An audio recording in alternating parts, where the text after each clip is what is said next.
नमस्कार मंडळी, स्वागत आहे तुमचं आजच्या नवीन व्हिडिओमध्ये। तर मित्रांनो,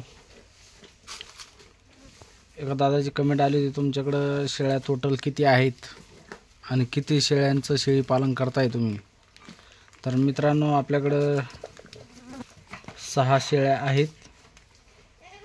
पहिले 5 शेळ्या होते, आधी ही एक पाट आहे आणि आपल्या 5 शेळ्या गाभण आहेत, फक्त एक शेळी खाली आहे। आणि टोटल लहानले बकरं जर म्हणलं आपल्याकडं, तर लहानले बकरं जवळपास किती 8 बकरं आहेत आणि हा मोठा बोकड आहे की सोन्या।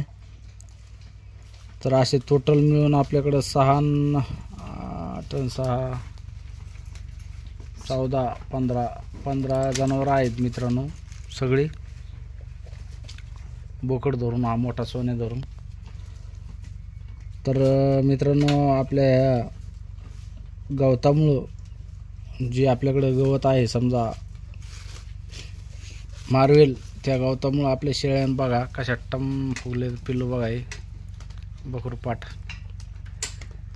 कारण की मार्वेल गवताचं इतकं महत्त्व आहे मित्रांनो शेळी पालनामध्ये, की शेळ्यांसाठी आवडीचा चारा म्हणलं तर मार्वेल। हे बघा आता बकरं कसे खातात, त्यांना भाजीवरती टाकलेलं आहे, कारण की या गावांमध्ये सर्वांना खाता येत नाही आणि लहान पिल्लांना खाऊ देत नाही शेळ्या, त्याच्यामुळे आपण त्यांना अलग भाजीवर टाकलेलं आहे। हे बघा सोन्या आमचा कसा वर हे करून बघतोय।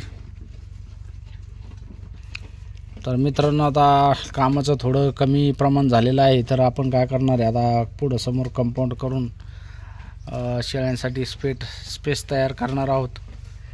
आणि आता इथून पुढं आता कापसं निघतील, कापसासाठी आपल्याला हे घर तयार करणं आहे। हा रज, तर ते उडदाचं भुसकट निघलेलं आहे, ते शेळ्या खातात त्याला पण।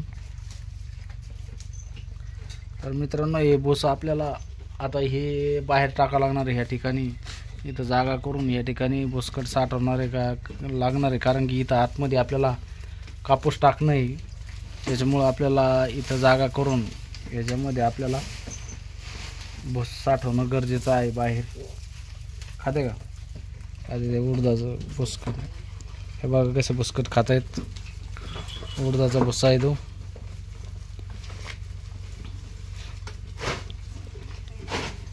तर मित्रांनो, कामाचा लोड खूप होता, त्याच्यामुळे आपला व्हिडिओ काढण्यात नाही आला, पण आता इथून समोर आपले व्हिडिओ रेग्युलर राहतील। व्हिडिओ बघा आणि नवनवीन माहिती तुम्हाला शेळी पालनाविषयी या चॅनलवर बघायला भेटते।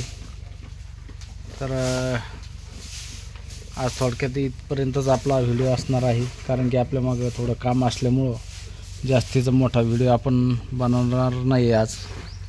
तर व्हिडिओ कसा वाटला कमेंटमध्ये नक्की सांगा। व्हिडिओ आवडल्यास व्हिडिओला लाईक करा, नवीन असेल तर चॅनल सबस्क्राईब करा। धन्यवाद।